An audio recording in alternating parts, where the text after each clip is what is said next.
is moving fast, but real value doesn't come from hype. It comes from people, practice, and learning together. Welcome to the Copilot and Teams Users Group, where AI and the AI-powered workplace get real. Your hosts for the Copilot and Teams Users Group are leaders working at the intersection of AI, collaboration, and real-world execution. Preston Peine, Director of AI Workforce at Microsoft, Aaron Miller, Principal Solutions Engineer at Microsoft, and Ryan Herbst, Chief Strategist at UnifiedCommunications.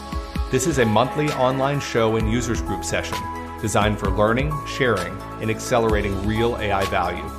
The first 45 minutes are live and open to everyone, broadcast on LinkedIn, YouTube, and into the exclusive members-only users group meeting. This public segment features panel discussions, expert interviews, real-world demonstrations, plus news and analysis centered on Copilot, Teams, and the AI-powered workplace. Then we transition to something different. The second 45 minutes are a non-recorded, members-only users group session restricted to qualifying mid-market and enterprise end users.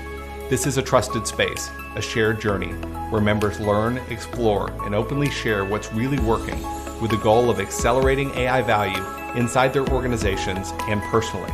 If you'd like to apply to join the members-only users group, you'll find a link in the show notes below.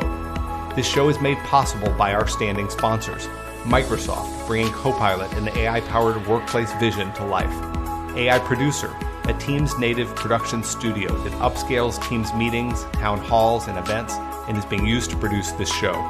UnifiedCommunications, a global integrator and Microsoft partner that consults, deploys, and supports organizations in bringing their vision for a modern AI-powered workplace to life. With deep expertise across Copilot and Teams adoption, Teams Rooms and AV, Teams Phone, and Microsoft Places. Each episode also features a rotating show sponsor highlighting innovation across the ecosystem. Whether you're just starting with Copilot or scaling it across the enterprise, you're in the right place. This is about real experiences, real lessons, and real outcomes. Let's get started. Welcome to the first Copilot and Teams Users Group live broadcast. I'm Ryan Herbst, Chief Strategist with UnifiedCommunications, and we're so appreciative that you're part of this from day one. Hey, so I'm Preston Peine. I'm with Microsoft. I'm a director within our AI workforce, but I'm a Copilot Global Black Belt. And I just love hanging out with Aaron and Ryan and all of you. So happy to be here. I'm Aaron Miller, Principal Solutions Engineer with Microsoft. Talk about Copilot every day, all day, pretty much. And would like to echo Ryan and Preston's comments. We realize there are many demands for your attention, and we want to be respectful of your time. So with that, Ryan, can you explain how the meeting will go? Yeah, our mission here is simple. We want to accelerate our professional and personal AI and modern work journeys together by exploring, learning, and sharing with a specific focus on Copilot and the AI-powered workplace. This show has a unique format. Part one that you're watching now is 45 minutes, and it's open to everyone. It's broadcast live. Part two follows immediately after. It's another 45-minute session, but it's specifically for our members, users group members, and it's an interactive experience. It's where we discuss the challenges that you're facing, what's working, what's not working, and we use the power of our peers to drive transformation together. So if you work for a company that has 750 or more employees, and you're an end user, you're not a reseller, a consultant, or a vendor, we'd like to extend an invitation to join the members-only group. You can scan the QR code to request access to today's session, and you'll also be notified of future monthly sessions. All right, so there are so many things that are interesting or everyone is curious about with Copilot, but the one that seems to have the most excitement and engagement at the moment is Copilot Cowork. Most of you know Copilot is a chat assistant, right? You ask it a question, it gives you an answer. You ask for to draft an email, and it drafts it. Then you have to format it, tweak it, attach files, send it, share it, basically do the rest of the work part. Cowork's different. It actually fundamentally shifts what you can do with AI to what AI can do for you. Cowork actually executes the work for you. So with that, Preston is going to show us kind of how that works. Awesome. Hey, I appreciate it, guys. I'm pretty excited about this. I do Cowork demos all of the time, but it's actually pretty rare that I get to do it for an audience that I'm not in the room with. So live demos are always fun. We're going to see how this goes. I could have given you all a video and then it would be perfect, but I thought it'd be more fun if we kind of took this approach instead. So what we're going to do, first of all, is help you all figure out where Cowork exists. So if you open up M365 Copilot and come down to all agents, you will actually be able to come in here. And if you just wait for that to load and type in Cowork, you'll see it come up if you have an M365 Copilot license and you're part of the Frontier program. So you may not have access to this yet, or you might. Just depends on how you and your IT group have set it up. But once you open this the first time, you might have to click Add, and then it will allow you to just click Open and take you right to it. Now, in my case, I've already pinned it over here to this little side because I use it quite frequently, as you can see. And Cowork is a little bit different than just regular Copilot, right? Copilot Cowork is actually a long-running process that can handle planning multiple steps and then executing them. And so what we're going to do here this morning is get started with a scenario that I took from our Agent Academy as part of the Cowork collective that they have there. But it's just kind of a fun one. I'll give you guys the URL here maybe a little bit later, but you can go look up the Copilot collective and you can do this same exercise yourself if you want. But here's what we're going to start with. We're going to get started with a trying to see through the sharing thing here, but we're going to get started with a scenario where we have a spreadsheet, a CSV file that we have exported from a badge reader system, right? So think about if you're part of a, say, like a building security or something like that, and turns out that having people actually badge in and badge out has real value, in that when they actually badge out, that's how we know that they left the building. And we find out we've got a bunch of users who maybe haven't been badging out consistently. And so what we do to solve for that is we want to come in and say, okay, how about we go look and see who isn't badging out and try to get an idea about what kind of a report we need to send. This normally take a long time to go look at this CSV file. I'm going to kick this process off. I'll go ahead and open this file so you can see it, but it is just a bunch of entries, right? And so to go through and find out who badged in but didn't badge back out at which building on which day and who are repeat offenders, that would take an extremely long time. And then to build a report so that you can send that via email, we're talking about something that's probably going to take you at least an hour. And for somebody like me, it's probably going to take a little bit more. And so what we've done here is really simple, given it 2 or 3 sentences. It says, hey, you've got this CSV file. Here's what it is. Here's what I want you to look for. And then I want you to send me an email summary. And so what's going to happen, you can see it's actually working. We can see what's happening as it's thinking it through. But one of the important things that I like about how Cowork thinks about this is it created a plan and actually put it up here and is executing the plan. Now, for any of you who've already used Copilot Cowork, you know this is a super simple demonstration that I'm doing here. We'll get to something a little bit more advanced in a minute, but I wanted you to see something that would run fairly quickly and take you all the way through the process right up front. So what it's doing right now, look, it's actually sending me an email. This is an interesting part about how Microsoft does Copilot Cowork. It all runs in the cloud, not on my local machine. And it can't actually take action on very many things without my approval. One thing it can do on its own is send me an email from me. So here's the report that it went and pulled. And I appreciate that because now when I come over here to my email, you'll see in just a moment that I'll have a new email come in.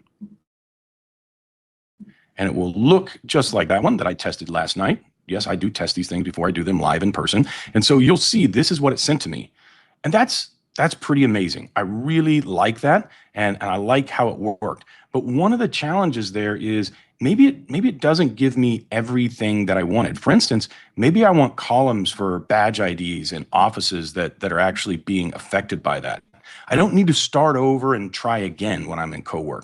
I can just say something as simple as,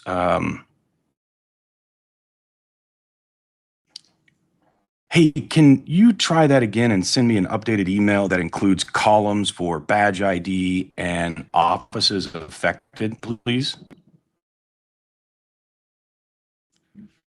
And so, by the way, that is how I actually work with Copilot. I do talk to it. And honestly, most of the time, I just hit the little button to have it talk back to me so I can hear what it comes out with. Sometimes you get this glitch that I'm having where while Cowork is running, it's still recording everything I'm saying. Please try to ignore that if you can.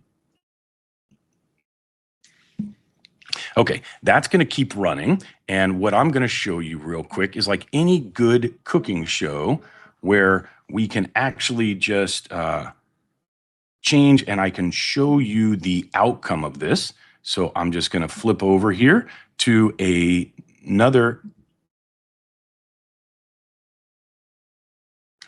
where I pre-did this, the exact same thing. And now what you can see is that same message having been sent with a much better detail to it, right? And so now it includes all kinds of better layout and things with it. Let me switch back over, see if our other one has finished here. All right. It is sending the email now. Perfect. Should be coming in any minute. So this is the one that it sent originally, and now you can see this updated one. All right, so here we've added this stuff in. Now we can get some basic information. What's kind of neat about this, not only does it just give me the data, but it's kind of telling me some important information about it, like these observations that it added in and understood, which you would sort of expect from Cowork, right? And you can see it explain that to me here as well.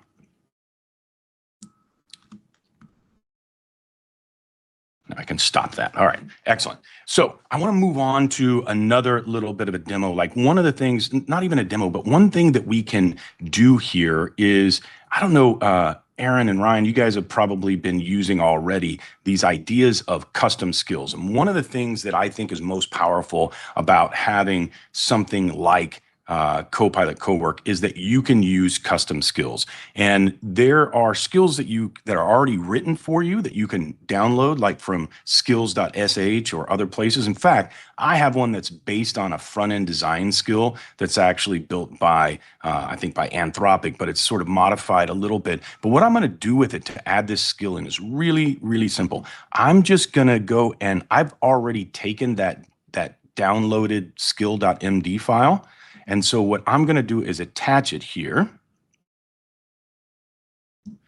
So all I have to do is browse my OneDrive, and I have an existing skill file. And I'm just going to ask it once again, can you please create a custom skill for me based on the attached markdown file? Okay, we'll make sure it stopped listening this time. It didn't.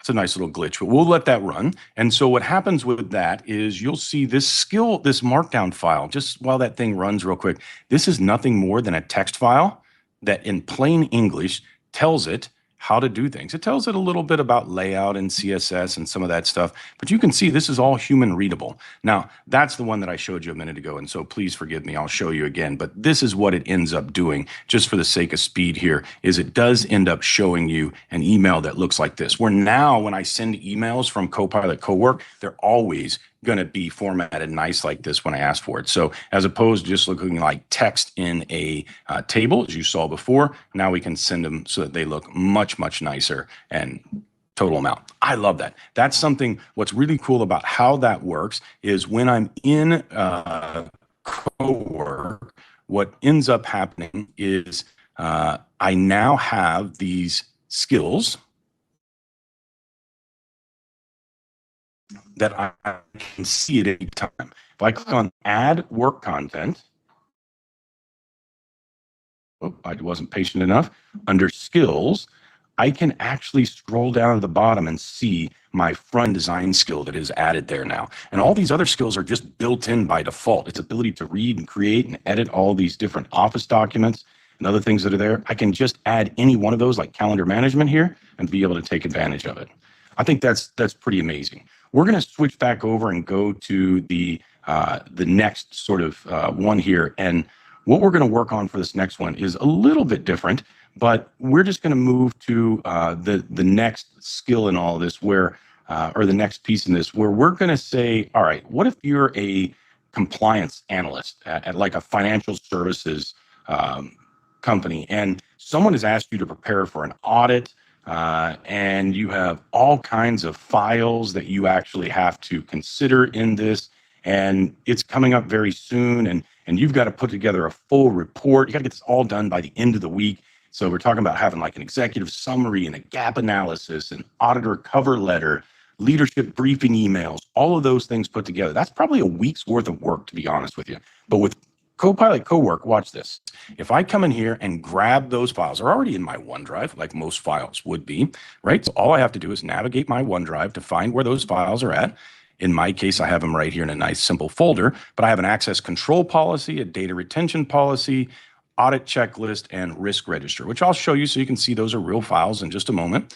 And then while those are uploading, I can paste in a prompt. Now, this prompt is just telling it who I am, what I'm trying to do, what are the expectations I have of Cowork, what I need it to accomplish. And you'll see it says, please produce these documents. I need an executive summary. And just plain language saying, here's what I need to have in that executive summary so that it knows what it is I want, how I want it done, right?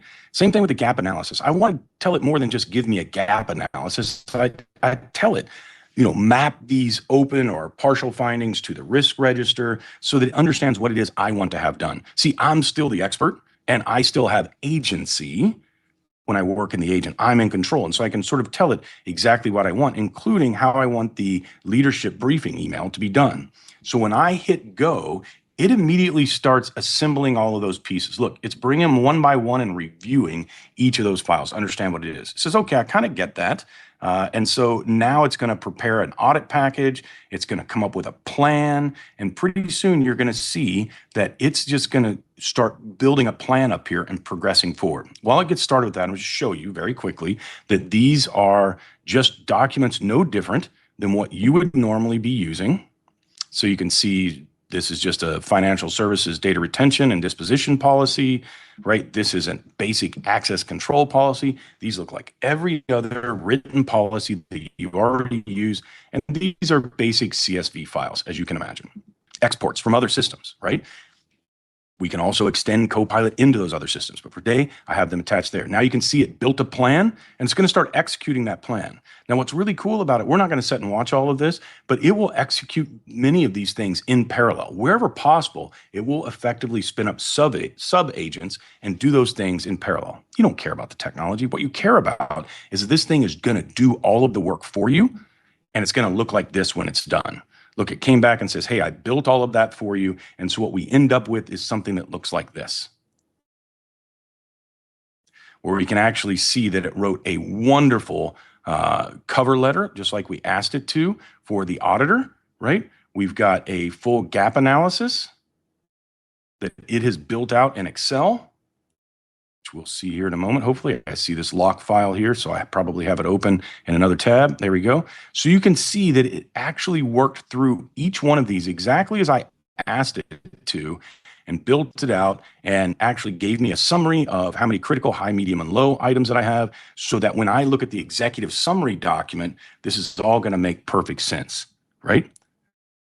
See that exact same information reflected here with much more detail. And here's the kicker. Look at this button right here. And this will be the last thing I show you.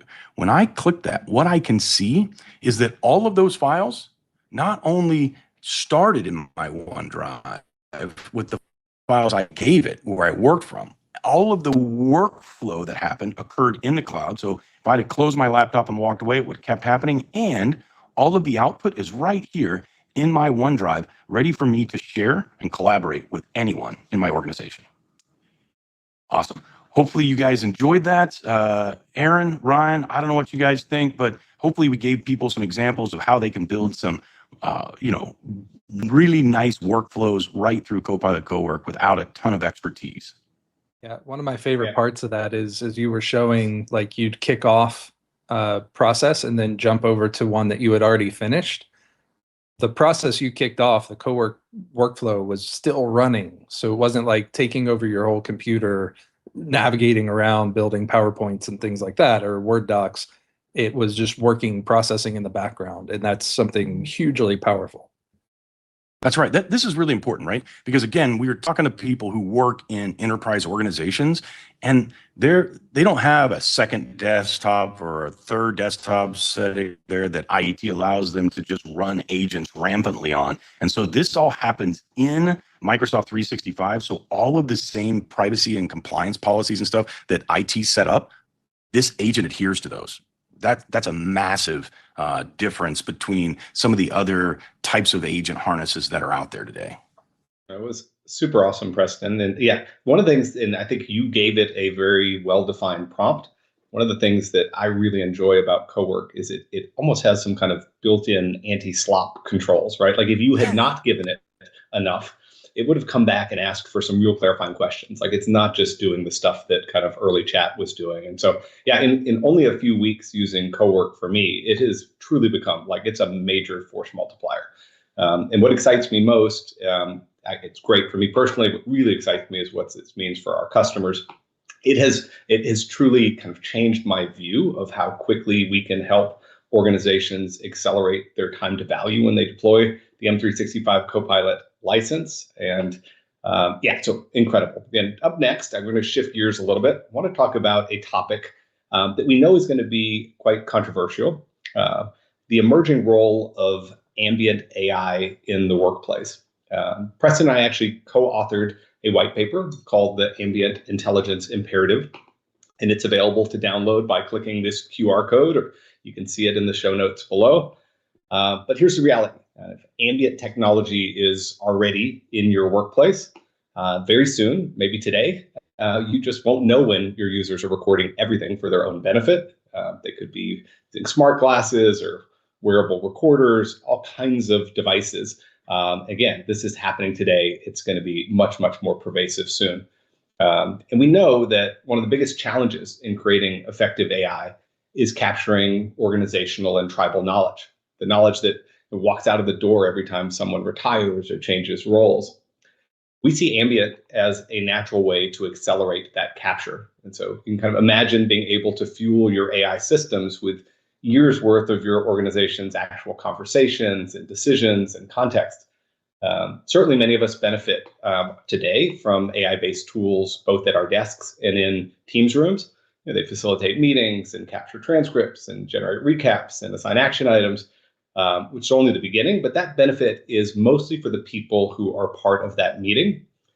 So imagine a world where those artifacts are reasoned over for organizational benefit as well, you know, where the system captures tribal knowledge and it makes connections between conversations that are happening across the company. And it builds knowledge that could be used to train both humans and AI agents. And that's really the opportunity. And while it's not a today, organizations need to be thinking about this now, because the strategy that you build today will determine whether you can move fast once this potentially becomes critical for you. In my day job at UnifiedCommunications, we're certainly working with customers regularly to ensure that their AI and their AI-powered workplace strategies include the right mix of intelligent devices, things like Teams rooms, and the right personal devices so that they can leverage both the AI benefits that are available today, but are ready for future technologies like ambient, so they can hit the gas kind of when and if they choose to enable it. And so, yeah, Preston and Aaron would love your takes on this. One of the things I want to call it, like I've been talking to a lot of people about ambient intelligence, right? And in our paper, we very much, tried to capture people's attention a little bit and get their interest. But some of the things that I think maybe we don't convey as well in that document, I want people to sort of get is ambient intelligence is a two-way street. It's not just like something that's listening to me and gathering information, right? It's also attributing information to me and giving me credit and making sure that the system knows who that expert was that said that thing, right? And that's all good. But here's the other side of it. This is kind of cool. it's also the ambient information being given to me. So now think about like if I've got an agent that's in a meeting with all of us and I can just ask it questions, instead of having to type into Copilot over here and getting information back and then relaying it to all of you, and there's this weird delay, but it's more about my cognitive shift over to do that. Instead, what if it was just live in the meeting and we could just talk to it? Or I'm out in the field working on something, whatever it might be, right? Maybe I'm somebody working on the electrical grid. I don't even want to pull out my phone. I probably don't have it with me while I'm out there doing it, but I might in the very near future have some kind of an embodied AI or physical AI, a robot effectively, that's there with me, that is giving me information verbally, right? Not trying to get me to look over here at this screen or something else, but it's talking me through it. Maybe it's a little tiny earpiece instead of just those smart glasses like I put on a moment ago, right? But ambient intelligence exists in so many ways, or will exist in so many ways. And so my last sort of thought here for everybody is, if you don't have a policy on ambient technology in your organization, that means your policy is we allow it all. Because today, people are wearing these into your buildings. I know because I've come to many of your buildings with these on just to see what would happen, and nobody stops me, nobody asks a question. I know that there are things that look like ink pens that record and transcribe. There are all kinds of things. So if you don't have a policy, then your policy is we 100% allow any personal ambient AI, not to mention enterprise or corporate ambient intelligence. Aaron, I don't know. I ramble for a long time on these things. No, it's great. I was just picturing what you were talking about, and I thought, man, I've seen that movie. It's Jarvis, right? You were talking about Jarvis. He's just talking to you, assisting you, knowing what you're looking at, and helping you out, giving you instructions. This is how you defuse the bomb, whatever scenario, right? But in reality, like, no, we're approaching that direction, right? Like, that's what all these things can empower for us. And it is your point about, like, if you don't have a policy, you're allowing it, is totally relevant. And my first thought goes to many of my customers that I have some that are in the financial tech area of the world, other ones that are in software development. I was at a customer recently where people were using their phones because they had some very preventative rules about how AI is allowed to be used. So developers were using their phones, screenshotting bits of code and asking for help with it with other technologies, right? So it's not just the like ambient side, it's how people just choose to use whatever tool is going to help them. And things like a wearable device that's going to help you capture details about your day are things people will actively use intentionally. And who knows what even the next generation of smartphones and things like that will bring to the table beyond wearables. So all of those things start to weigh into the considerations, and corporations have very specific either concerns about those types of things, or maybe even regulations, especially international customers, right? So start thinking about the AI policies for things like in the European Union, where there's different controls for different models, and all those aspects start to come into place, and how you have to start thinking about how AI technology can be used throughout your company, not just in your company, but in various places in your company or different roles in your company and so on. So it's very complex conversation to have, and something that takes a lot of time to review. And I love that you guys started with at the end of your white paper, that kind of like where you're at in the spectrum of, are you unprepared or are you optimized for it? I think was the word. Apologize, I don't have it in front of me, but that kind of role of the different places that you maybe are in your progress on thinking about this right now. So yeah, I think it's a very crucial time to bring this up, and I love that you guys are bringing it to the forefront. A couple things I'll say before we move on this topic. I think one, I think we're seeing this, and I think to Preston's point around policy, this is going to become individual force multiplier. But for organizations, I think just like other elements of AI, certainly there's all kinds of pros, cons, risk, and a whole spectrum of getting comfortable. I think when we look at the pros and cons of the idea of what this could deliver in terms of value to an organization, those cons begin to decrease over time. They certainly are fairly prevalent at this moment. And this, again, is not this isn't something that you can enable today. But we do think you need to be thinking about it. You need to be thinking about your strategies around shared spaces. One of the kind of simple things, and you need to be taking advantage of some of the capabilities that are here today. And so, yeah, I would certainly say that enablement, voice enrollment, and kind of driving that idea in an organization, it's one of the fundamental prerequisites to take advantage of just some of the current AI technology that I talked about, just some of the value that we have as a group when we sit together and have AI agents, helping to facilitate and make meetings, more productive. I want to be real clear. Turning that on isn't turning on ambient. So that's not what I'm saying. Just think that we do want to make sure that we're setting kind of foundationally, our ability to take advantage of these, because these become major competitive advantages, I think, for those that are using it. The same type of like if I've got access to tools like Cowork and somebody doesn't, I'm going to 10x them around the things that I can do. And so we want to put ambient on everybody's radar screen, because I think this becomes one of those 10x things at some point in the future. Can I have one more thought, Ryan, before we move on? Just real quick. I want people to understand, like, Aaron and I work at the same company, but we don't cover the same customers. We don't really work together. And so who Aaron is to me is different than who Aaron is to the people that he works with every single day. But in the world of Copilot, it knows who Aaron is to me.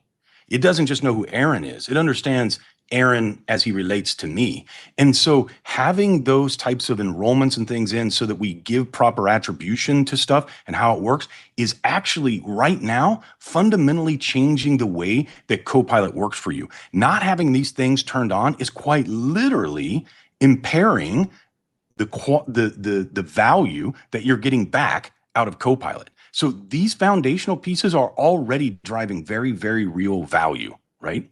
I totally go read the white paper. And I would challenge, if an organization feels like from a security perspective they can't do this, reach out. Let's have a conversation around kind of how this is architected, how it works. Let's involve the teams that are against this, because this is just too big of this is just too big. It's almost like ignoring AI in general. So anyway,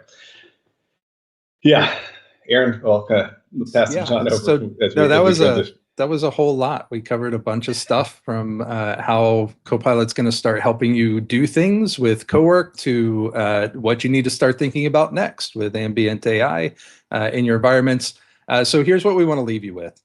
The things we've shown or discussed today isn't something you need to figure out alone. That's exactly why we created the members only user group that's happening right after this. So if you're an end user working at a company with 750 or more employees, this is for you. We're building a peer community where participants can share what's working, what's not, and learn from each other. This member-only user group is not recorded and very candid. This is where real conversations happen and where we're heading right after this. So please join us. Hey, let's not forget to tell people it's free. Like there's no Patreon you got to pay us for. And I mean, if you want to send us money, we'll probably take it. No, just kidding. But it's free for everybody. And it's not just after this. Like those folks are over in that meeting right now. We're going to go join them. But it's like a watch party. You get to hang out with your peers and during this whole thing and make fun of us or what. I mean, ask questions about what we're doing. And then we'll go show up and have those conversations. I really encourage everybody to register for that. I think you're going to find that there's tremendous value in hearing from your peers rather than just from us.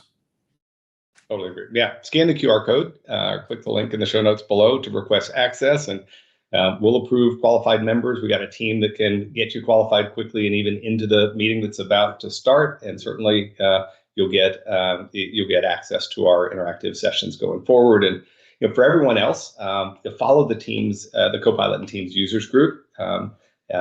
You'll be able to see both our ongoing content. You'll be notified of future shows, including our next show, which is on May 27th.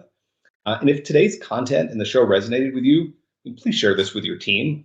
Leave us a comment. You can suggest topics that you want to see us cover in future broadcasts. And really, I guess on behalf of all of us, thanks for being here from day one. We're super excited to be building this with you. Yeah, and Yeah. special thanks to all of our sponsors, right? I think that's something else I would say is that it's not just the three of us. We get to be the talking heads here, but there's a whole team and Unified Communications that have been helping to put this together.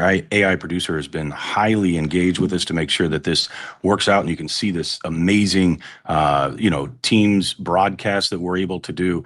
And of course, Microsoft for making all this technology possible and letting Aaron and I come play in the middle of the day. So I appreciate it. Come join us. We're going to talk about some really cool stuff that we can't necessarily do on a live broadcast, but only if you go to that QR code.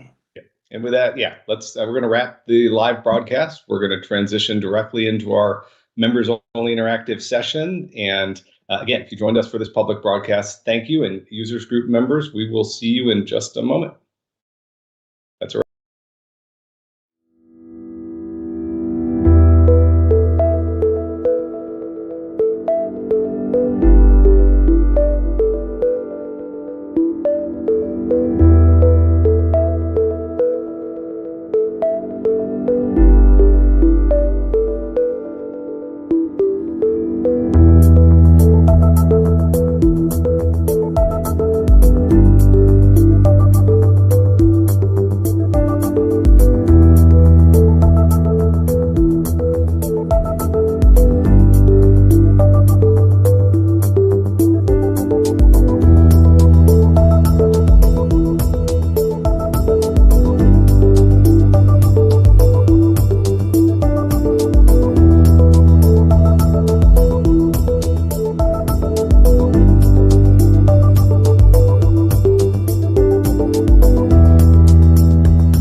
you